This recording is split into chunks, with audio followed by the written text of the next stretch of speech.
C'est parti, mon ami. Comment ça va, Monsieur Claude Simard? Ça va bien, Marc. Super. Good. Donc, aujourd'hui, on va parler de courage, de confiance et ne pas abandonner. Donc, peut-être m'expliquer un petit peu rapidement ton expérience de vie, qu'est-ce qui s'est passé en général sans embarquer dans tous les détails? Non, ben, grosso modo, moi, je suis un ancien militaire. J'ai été 30 ans pour l'armée. Et les dernières années, ben, je m'occupais des familles lorsqu'il y avait un blessé, un décès. J'étais là pour les supporter à passer à travers leur obstacle de vie. Puis leur donner des outils pour les aider. Je n'étais pas tout seul, c'était une grosse équipe, mais je faisais partie de l'équipe. Quand il y avait un blessant de l'organisation, 5 minutes après, j'étais averti, puis on préparait l'équipe, puis on coordonnait là, qui c'est qui va faire quoi là, pour les supporter au maximum. Puis je suis devenu conférencier en santé mentale plus tard. Puis là, maintenant, je suis conférencier et coach pour Leadership Management International. Puis aussi, je suis ambassadeur Master Business. Puis c'est ça que je fais, je suis coach, conférencier, puis je m'amuse là-dedans. C'est OK. ma passion, puis ça me fait donner plein d'énergie, puis me sens valorisé là-dedans. Ah, ben c'est super.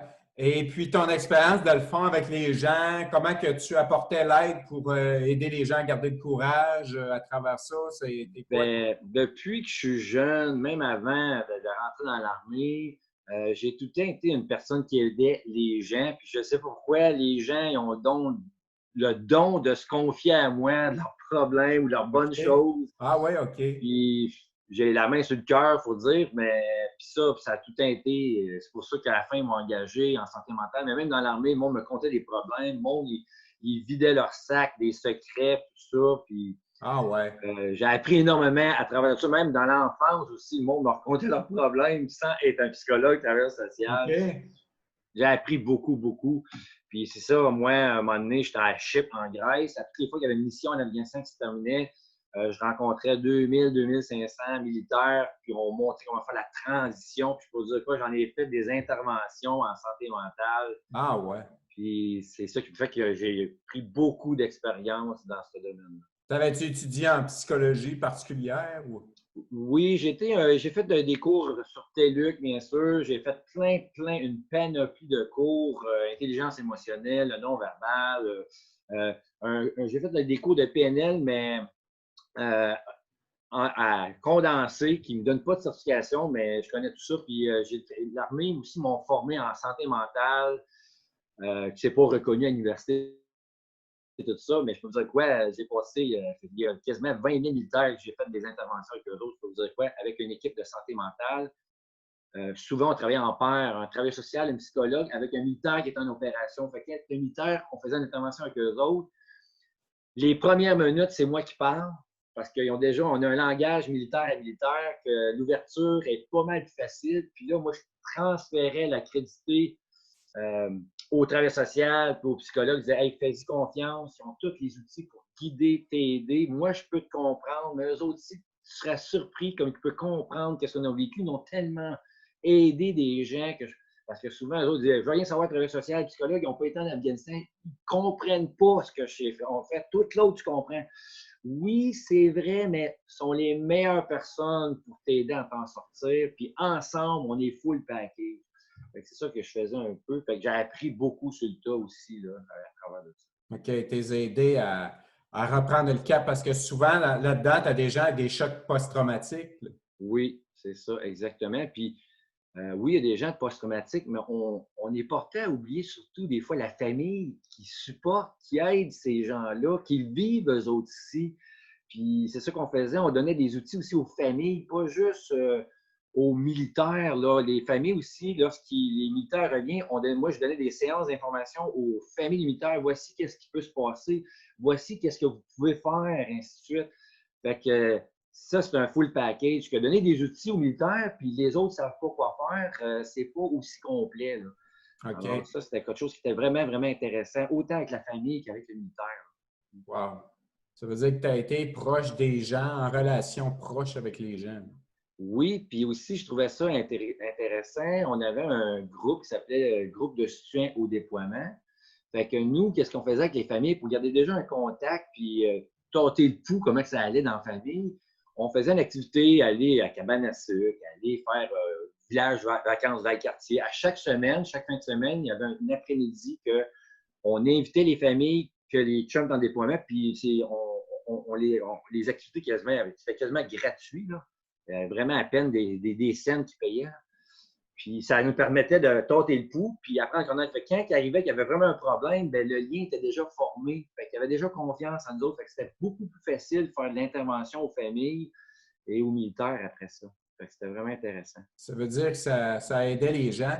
Mais quelqu'un, exemple, qui a eu un problème avec l'armée et tout ça, tu sais, qui a eu un choc, ça prend-tu du beaucoup de temps où les gens ne se relèvent pas vraiment ou se relèvent? C'est ça qui est la santé mentale, les blessures, le stress opérationnel, le post-traumatique que vous appelez, là, c'est cas par cas. C'est ça qui est très, très difficile à gérer. C'est que dans le livre, il dit de faire la base, mais pour une personne, on peut faire cette base-là qui marche, puis pour un autre, il faut faire complètement l'opposé. C'est cas par cas. Chaque personne est différente. Puis chaque personne, il y en a qui vont avoir l'ouverture d'esprit d'en parler tout de suite, puis il y en a qui vont se renfermer, puis qui vont s'isoler. Fait que c'est ça qui est. Il faut s'adapter à la personne qu'on a dans notre zone. On ne peut pas dire, OK, c'est cette façon-là, on doit le faire pour cette personne-là. On ne peut pas, c'est cas par cas chacun. Mais c'est ça la beauté, c'est ça qui est le défi, c'est d'apprendre à écouter les gens, lui dire, c'est quoi je peux faire pour t'aider, c'est quoi qui te rejoindrait, toi, puis c'est quoi les outils. Mais on leur permet d'avoir plein de stratégies, puis dépendamment d'eux autres, qu'est-ce qui leur parle, c'est là-dedans qu'on va s'en aller. Mais dire, on fait toute la même méthode pour tout le monde, ça serait mentir, ça serait pas vrai. C'est pas pareil. Puis chaque personne aussi, il y en a qui vont écouter qu'est-ce qu'on dit, il y en a qui vont dire ah ça marche pas, puis il y en a qui vont prendre la boisson, il y en a qui vont prendre la drogue à travers ça pour s'aider, puis ça c'est la pire affaire. Puis il y en a qui vont c'est tellement différent cas par cas. Je peux pas dire une formule gagnante pour tout le monde. C'est impossible. Okay. C'est pas de même que ça marche. Mais il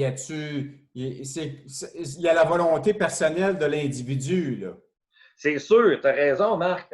Puis c'est ça, on a beau donner des stratégies, la médication est là-dedans aussi, mais la personne, c'est certain, plus tu focalises sur le négatif, puis plus tu focalises ça va pas bien, on leur montre comment donner des courts objectifs, pas des longs objectifs, donner des plus courts objectifs, puis visualiser qu'ils vont s'en sortir. Mais il y en a, c'est le contraire, ils visualisent qu'ils vont creuser le trou, puis ils vont avoir ça le restant de leur jour. Ah, ouais. Moi, je connais beaucoup de gens. Aujourd'hui, oui, ils ont des blessures de stress opérationnel ou post-traumatique, puis ils vivent avec ça, mais ils sont adaptés, ils ont trouvé des trucs, des stratégies qui sont fonctionnelles dans la vie de tous les jours. Mais il y en a, comme exemple, à un moment donné, on a aidé quelqu'un, 2 personnes qui avaient perdu une jambe. Là.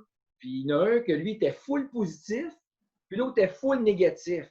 Je peux te dire que ça a fait toute une différence dans le cheminement des 2 personnes. Il y en a un, aujourd'hui, comme je donne un exemple, Dominique Larocque, qui est incroyable, qui est un positif, qui a perdu une jambe, qui a fait hockey lu, champion du monde aux Olympiques, qui a gagné une médaille d'argent. Ce gars-là, c'est un gagnant incroyable. Mais il y avait une autre personne qui était blessée en même temps que lui, il a focalisé sur le négatif, puis lui, il dramatisait les choses, qui fait en sorte qu'il a creusé son trou, puis qu'il a créé sa malchance de t'en sortir aussi.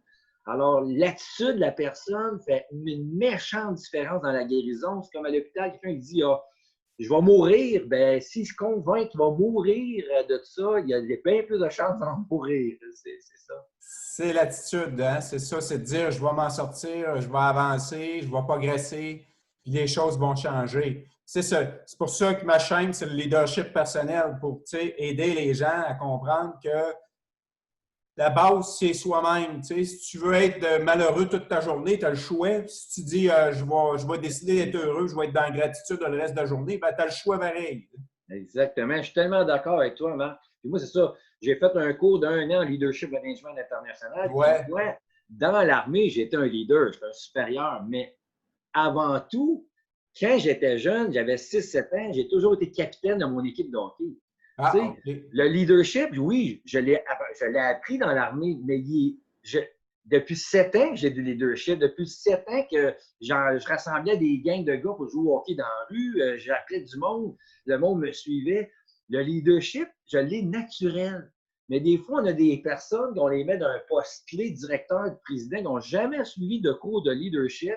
Ils ont toujours été des suiveurs dans leur vie, puis là, on leur demande d'être patrons d'une gang. Ça peut être plus difficile pour ces gens-là. Puis il y en a, c'est le valeur, on a beau donner des cours de leadership, c'est des suiveurs naturels. Ils n'ont pas ça en eux. Eux autres, ils ont toujours suivi du monde. Puis là, on les met dans un poste, puis ils se sentent tout croche, puis ils perdent le contrôle. Mais ça s'apprend aussi. Ça s'apprend, mais il y a des gens que c'est plus facile à apprendre que d'autres. Il y en a qui l'ont naturellement, le leadership. Et c'est ça que j'ai vu aussi dans l'armée. Souvent, on voit des gens qui ont un poste clé, puis ils n'ont pas de leadership, puis on les place là parce qu'ils ont de l'expérience, ils ont quand même du temps, mais c'est pas naturel. C'est important. Ça veut dire que toi, tu avais ça naturellement sans forcer, là. Exactement. Puis ça, moi, je le crois, tu sais, comme on donne du sport à nos jeunes, c'est sûr que, puis je dis pas ça, on généralise pas, là, mais c'est certain, quelqu'un qui fait un sport individuel, puis qui travaille moins en équipe, peut-être qu'il va le développer moins, ce côté-là. Mais il peut avoir du leadership personnel aussi, ce qui est très intéressant. Mais quelqu'un qui va travailler en équipe, comme au hockey, au baseball, au soccer, au football, c'est pas rien qu'une personne qui fait que ça donne du succès, c'est en équipe. Puis quand on passe en équipe, puis on est habitué de travailler dans ce mode d'équipe-là, on devient avec du leadership. Des fois, on devient même en chef de cette équipe-là. Bien là, on vient de donner encore plus de leadership. Fait que, moi, ça, je dis, le sport est bon pour ça parce que ça nous permet, de notre jeune âge, de former un esprit d'équipe et du leadership qui va être gagnant dans le futur aussi, cette attitude-là. L'attitude d'être social, hein? Tu sais, je vais m'entraîner, moi, un peu à chaque jour. Ben, j'essaie toujours de parler à quelqu'un ou de dire bonjour à quelqu'un, même si c'est un que le commis, parce qu'on voit les gens sont beaucoup en solitaire. Tu sais, ils s'entraînent, ils ont toutes leurs casques sur les oreilles, puis dans la grosse musique, mais tu sais, les gens ont de la difficulté à dire bonjour, comment ça va. C'est vraiment, il faut aller les chercher, là, tu sais. Oui, puis le leadership d'aujourd'hui n'est plus le leadership il y a 50 ans. Le leadership d'avant, c'était peut-être par motivation de peur, puis peut-être par dictateur un peu plus. Mais aujourd'hui, les jeunes, la nouvelle génération, ils veulent dire leurs mots, ils veulent se sentir écoutés, ils veulent donner leurs idées. Puis ça, il y a beaucoup de leadership que non, non, ça fait 30 ans qu'on marche de même, ferme ta gueule, tourne à gauche, puis c'est de même qu'on marche. Non, les jeunes d'aujourd'hui ont besoin d'exprimer leurs idées, puis on peut tous apprendre de tout le monde d'en bas ou en haut de l'échelle. Puis je trouve ça le fun. En même temps, quand le monde donne leurs idées, ils vont devenir de bons leaderships pour plus tard. Fait que la créativité, là, c'est comme ça qu'on la crée. Puis des nouvelles façons de travailler modernes, c'est comme ça qu'on l'a fait. Mais c'est pas tout le monde qui a ce leadership-là puis est à l'écoute des gens. Moi, c'est ça. Si tu me permets, quand j'étais adjudant dans un peloton d'infanterie, j'avais 4 sergents dans mon peloton. Puis là, si on avait une mission, je dis OK, boys, on a une mission à faire, aller chercher quelqu'un de l'espionnage, puis aller chercher quelqu'un qui est emprisonné dans ce camp-là. C'est un camp. Alors, vous autres, les 4 sergents, je veux dans 1 heure, vous m'arrivez avec chacun phase 1, phase 2. Phase 1, c'est le déplacement. Phase 2, c'est aller chercher. Phase 2, c'est aller chercher, faire l'espionnage du camp, observer qu'est-ce qu'il se passe. Phase 3, c'est aller chercher ce gars-là. Puis phase 4, c'est le retour à la maison. Fait que partez avec ça, donne-moi les 4 phases. Puis là, j'arrivais, OK, sergent numéro 1, vas-y. Là, il me racontait son histoire. Parfait. Sergent numéro 2, parfait. Sergent numéro 3, parfait. Sergent numéro 4, parfait. Bon, moi, je les écoutais. Qu'est-ce que vous pensez? Il y en a-tu qui ont des meilleures idées que d'autres? Ah, moi, j'aime bien lui, oui, parfait. OK, en tant qu'adjudant, moi, je tranchais. OK, on va y aller avec état 1, sergent numéro 1. C'est toi qui vas être en charge. On va arriver à un plan détaillé de la phase 1. Sergent numéro 2, tu vas faire la phase 2 en détail. Sergent numéro 3, phase 3 en détail. Sergent numéro 4, phase 4. Parce que c'est eux autres, j'ai trouvé dans chacun de vos phases qui avaient les meilleures idées. Il y en a-tu qui a de la misère à travailler avec la phase 1 de la manière qu'ils voulaient faire? Là, on partage. Puis là, OK, tout le monde est d'accord avec ça. Fait que tout le monde a amené leur puce à l'oreille. Tout le monde a amené leurs idées. Puis on a tous travaillé en équipe pour amener des idées. Puis dans ce temps-là, le sergent numéro 1, quand il va amener son idée, il est-tu content d'amener la façon qu'il va le faire? Puis il va faire tout son possible pour que ça fonctionne de sa manière pour prouver qu'il avait une bonne idée. Tandis que si je dis phase 1, c'est le même, phase 2, c'est le même, phase 3, c'est le même, phase 4, c'est le même, puis là, lui, il dit hey, moi, j'aime pas ça, la manière qu'on fait. Bien, il va tout faire le contraire pour pas que ça marche, ma phase 3. OK. Mais quand on fait ça de même, bien, ils se sentent impliqués dans les décisions, puis ils se sentent motivés parce qu'ils ont amené leurs idées dans la mission. Puis moi, c'est ça que dans Leadership Management National, on démontre que ça vaut la peine de les écouter, les jeunes, parce que quand ils se sentent valorisés puis ils se sentent écoutés, bien, ils vont se donner encore plus dans le leadership. Ça aide, dans le fond.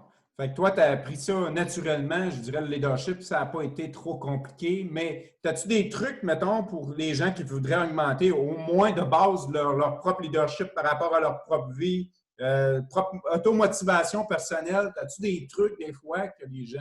Moi, c'est ça, j'ai de la motivation en plein, mais en leadership, je dirais d'écouter plus nos personnes. Puis il y a du monde, des fois, qui commencent, mais ils ont des qualifications. Les jeunes aujourd'hui sont beaucoup plus éduqués qu'il y a 50 ans, on s'entend, là. Avant ça, c'était les supérieurs. Il y avait l'université, du cégep, puis ceux en bas de l'échelle, il y avait une quatrième année, une sixième année, un secondaire. C'est plus le cas, là. On est des gens en bas de l'échelle qui arrivent au travail, ils ont des maîtrises, là. Ils ont peut-être des idées originales à amener qu'on peut. Alors, moi, mon idée, c'est que former une esprit d'équipe en leadership. Puis, leadership, premier exemple qu'on doit faire, c'est prêcher, par exemple. Si tu dis, hey, tout le monde, il n'y a personne qui rentre avec de l'alcool le matin, puis toi, tu es le boss, puis tu rentres, puis tu sens la fond de boisson, là. Tu ne prêches pas, par exemple. Alors, prêcher, par exemple, ça, c'est la première attitude, je pense, qu'on devrait faire. Tu démontres l'exemple. Et l'écoute à les gens, ça, c'est sûr, parce que si tu es à l'écoute des gens, le monde va être plus sincère, va être plus vrai avec toi. Si tu n'es pas à l'écoute des gens, ils vont avoir peur de se confier qu'est-ce qui va et qu'est-ce qui ne va pas bien. Puis aujourd'hui, d'aider ces gens-là, des fois, ils ont des problèmes, là, je pense vraiment que ça peut faire une différence. Mais c'est certain que si tu dis à tout le monde de rentrer à l'heure, tu arrives tout le temps en retard, je pense. Puis là, quand une personne rentre en retard et qu'il donne un blaze de marde, quand toi, tu es en retard souvent, c'est pas un bon exemple, puis tu n'es pas crédible vraiment. Puis l'autre, un leadership, ça doit avoir une prestance, une confiance, une crédibilité. C'est sûr, si tu marches, puis tu es le boss, la patron, puis tu regardes à terre, puis tu as le goût courbé quand tu rentres le matin, puis tu traînes tes pieds, là, ça ne donne pas d'assurance à ton équipe, ça. Non, c'est sûr. Je pense que c'est les points importants. Puis moi, c'est ça. En tout cas, je ne veux pas trop parler non plus, mais juste 20 minutes, mais je pourrais te donner tellement d'exemples dans l'armée. Tu peux continuer, il n'y a pas de problème, c'est tout. Mais c'est drôle parce qu'à un moment donné, aussi, des fois, on a une crédibilité. Des fois, on a un patron qui a un nom d'établi. Puis là, ils vont rentrer dans une shop, puis ça va tellement bien être. À un moment donné, moi, c'est ça. Dans l'armée, je me suis formé une crédibilité, je peux dire. Puis à un moment donné, il y avait un peloton qui avait un adjudant. En tout cas, ça allait pas bien, le peloton. Ça allait pas bien, puis ça allait vraiment mal, puis il était en train de perdre le contrôle de son peloton. Puis là, ils ont dit, Simon, tu vas aller dans ce peloton-là, puis tu vas aller faire le ménage là-dedans, puis je veux que tu sois drette en crème, parce que... Puis quand eux autres ont entendu dire que, hey, notre boss s'en va, puis c'est l'adjudant Claude Simard qui prend la place. Tout le monde est là, yes, oui! Puis j'avais une réputation. Fait que moi, quand je suis arrivé là, j'ai dit, les boys, moi, je vous demande juste, si vous avez un problème, que vous soyez esprit ouvert, puis vous venez me le dire, parce que si je le sais par quelqu'un d'autre qui a un problème, je ne pourrais pas vous baquer. Je vous demande de donner votre maximum, puis de faire des erreurs, je vous permets de faire des erreurs, parce que c'est des erreurs qu'on apprend. Fait que, mais si vous faites une erreur, je veux le savoir, il faut que je vous donne des leçons, comment apprendre de cette erreur-là, pour que plus vous faites. Puis, j'ai rien donné un petit speech bien ordinaire.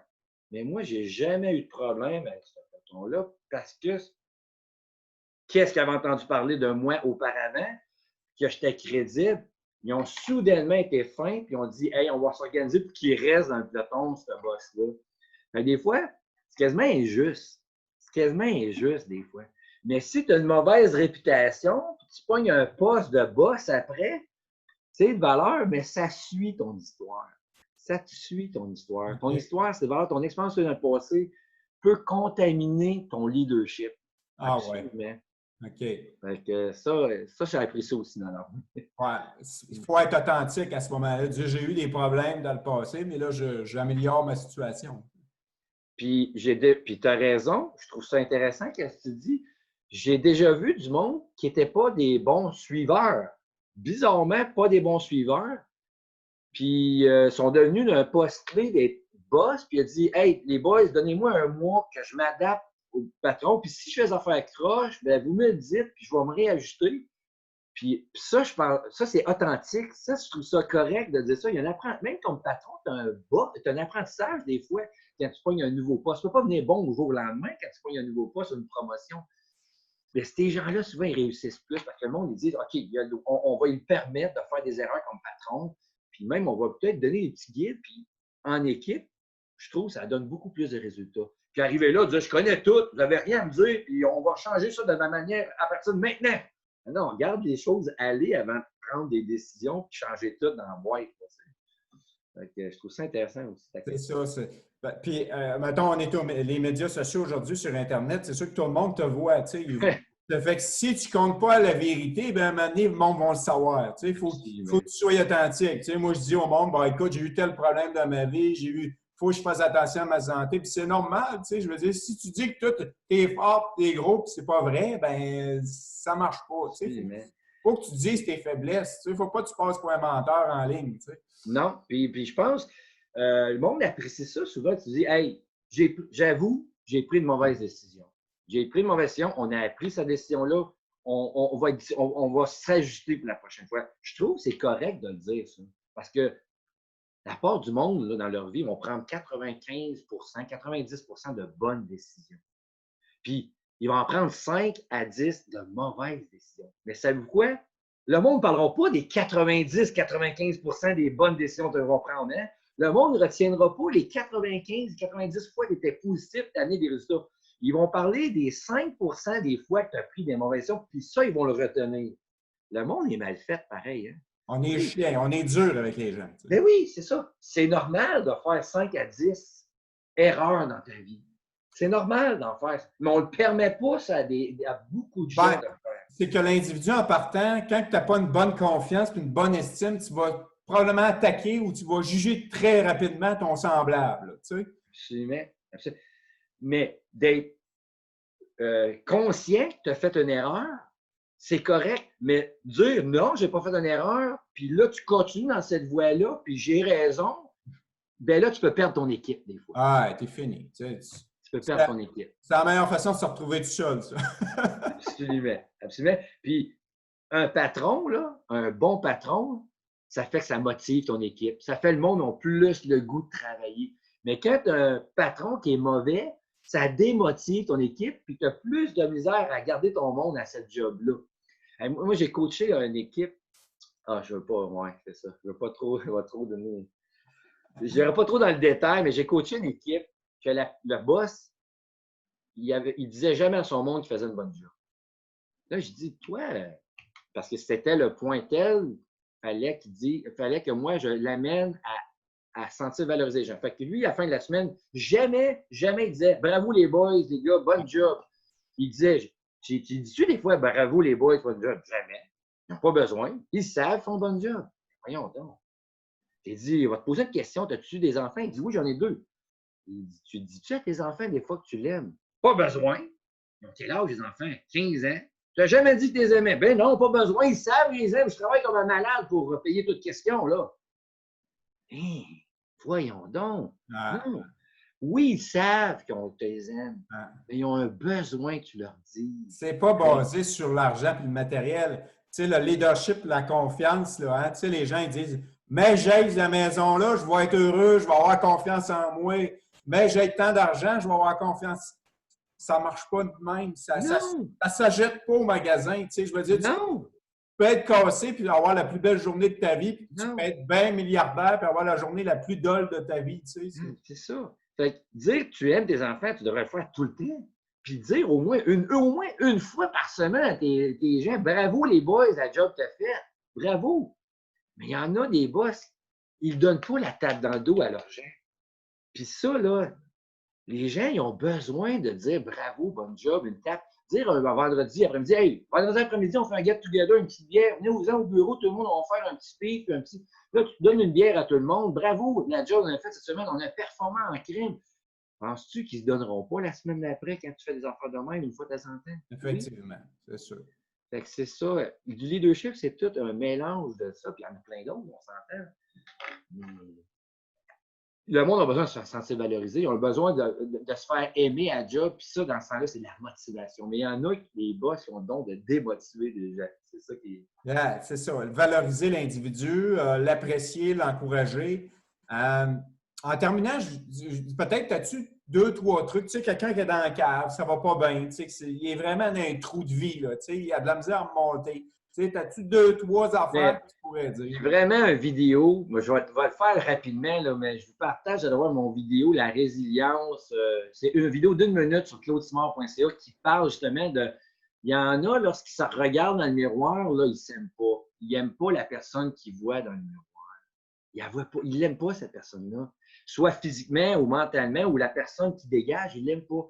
Puis ça peut enlever ta confiance. Ça peut enlever ta motivation. Puis tu as deux choix quand tu n'aimes pas la personne.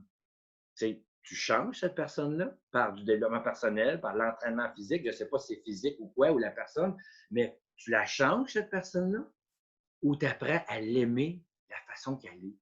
Il n'y a personne qui est parfait dans la vie. Tout le monde a des défauts. Regarde, moi, je n'ai pas de cheveux sur la tête.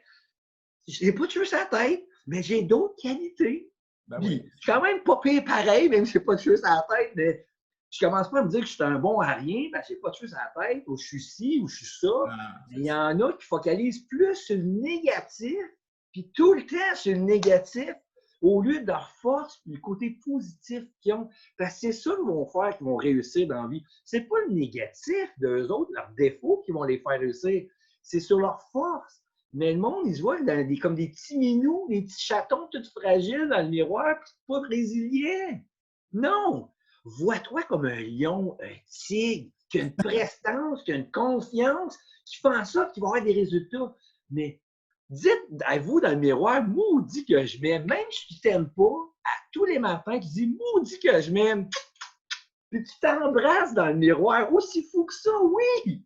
Mais te dire que tu es un pas bon, tu es un bon à rien, personne, puis tu le dis à tous les jours, hey, ça c'est fou comme tu vas avoir une vie misérable. Puis moi, j'ai écrit un livre, Soyez maître de votre vie. J'ai trop de preuves. Je le dis dans mon livre, Soyez maître de votre vie. On peut la dessiner, notre vie, de la façon qu'on le veut, mais c'est l'attitude qui est positive, l'attitude du gagnant qu'on doit avoir pour la dessiner. Mais plus tu es négatif, plus tu vas être malheureux dans ta vie. Plus tu es positif, plus tu vas être heureux. C'est sûr. C'est sûr que quelqu'un qui est. Moi, j'ai développé dernièrement plus la gratitude, tu sais, l'univers, mon créateur. Oui. Puis, écoute, ça m'a aidé énormément. Parce que, tu sais, on passe une période qui est quand même pas facile pour des gens. Tu sais, la réalité, là, Le COVID. n'est pas évidente, là, tu sais. Mais écoute, si dans la cave, tu es dans la cave et tu ne trouves pas de gratitude en nulle part à l'intérieur de toi, ça va pas bien. Tu sais, il faut que tu trouves à un moment donné quelque chose à remercier pour quitter, remercier juste pour dire merci à la vie sur papier, c'est déjà beau, là, tu sais. Fait que déjà là, tu sais, tu te dis, écoute, je vais passer au travers, je vais passer au travers. C'est ça, c'est ça. Moi, en tout cas, moi, j'ai été paralysé 3 mois au lit, couché au lit 3 mois. En tout cas, puis je me suis fait opérer, puis une fois opéré, j'étais correct. Puis pendant ces 3 mois, là, hey, moi, j'étais une boule d'énergie. Hein. Tu me connais, Marc, j'étais une boule d'énergie. Tu es actif beaucoup. C'est ça, j'explose, puis je vivais dans la vie, là, tu sais. Puis le premier matin, moi, je lis des phrases, comme tu dis. Le matin, je lis des phrases. Aujourd'hui, ça va être une super belle journée, tout ça. Puis le soir, je dis merci à la vie pour toute la belle journée me donner tout le temps. Mais fait que là, après 24 heures, j'avoue, j'étais down, dépressif, parce que là, je savais que j'étais pour être un maudit bout, couché sur le ventre ou sur le dos. J'étais même pas mais tu mis assis, ça a été 3 mois, j'ai mangé sur le ventre. Puis le lendemain, j'ai lu mes phrases. Puis aujourd'hui, c'est une super belle journée. Je vois la vie avec plein d'énergie, de passion. Je promets de lancer mes projets pour que je réalise tous mes rêves. Et je vais écrire un livre cette année. Hey! Voilà ma chance! Je vais l'écrire, mon livre! Ça fait 3 mois que je suis au livre. J'ai de la chance, j'ai avoir plus de temps. Bien, pendant 3 mois, j'ai écrit mon livre. Puis j'ai pris cet obstacle de vie-là pour la créer en opportunité. Puis il est venu mon livre, Soyez maître de votre vie. Mais il y en a combien qui auraient été dépressifs? Il aurait focalisé sur le négatif. Ça aurait donné quoi? D'être négatif au lieu de voir le côté positif de chaque chose. C'est ça qui. La ligne est mince. La ligne est mince. C'est ça qu'il faut comprendre. La ligne est mince entre le bord d'être positif et le bord d'embarquer tout de suite dans le négatif. C'est ça. Hey, c'est super. Puis les gens peuvent te rejoindre à ton site Internet. J'ai mon site Internet, claudesimard.ca. Allez voir les petites vidéos dans le onglet vidéo dans claudesimard.ca. C'est des petites vidéos d'1 minute de tous les styles, vraiment intéressant. Il y a une vidéo qui montre quand les gens sortent de ma conférence, comment ils capotent, comment ils sont motivés, puis c'est pas des acteurs, ça a été naturel, filmé sur le slide de même, sans que vous soyez prévenus. Allez voir ça, c'est vraiment intéressant, puis ça va vous faire du bien. Wow! As-tu une page YouTube? As-tu une page Facebook? De conférence, Claude Simard, j'ai LinkedIn, j'ai Facebook, Claude Simard, conférencier, motivateur. Okay. Il y a beaucoup de petites vidéos, beaucoup de petites affaires, mais juste sur mon site. Il y a des ça. blogs, il y a une émission de radio, il y a toutes sortes d'affaires. Allez voir ça, c'est vraiment intéressant. Allez visiter son site Internet. Donc, je vais tout mettre les coordonnées en dessous de la vidéo sur YouTube. Fait que les gens vont pouvoir te rejoindre. Écoute, ça a été un plaisir. Merci beaucoup de ton temps. Merci de ta générosité. Vraiment, j'apprécie beaucoup de ton temps. C'est fantastique. C'est un beau cadeau de la vie aujourd'hui que j'ai reçu. C'est réciproque, Marc. Toi aussi, merci pour tout vraiment extraordinaire. Tu es une bonne personne. On est des gagnants parce qu'on a une attitude qui est positive. C'est ça. Il ne faut pas lâcher. Alors, exact. Hey, merci de tout cœur. Bonne journée, Marc. On se reparle plus tard. Super.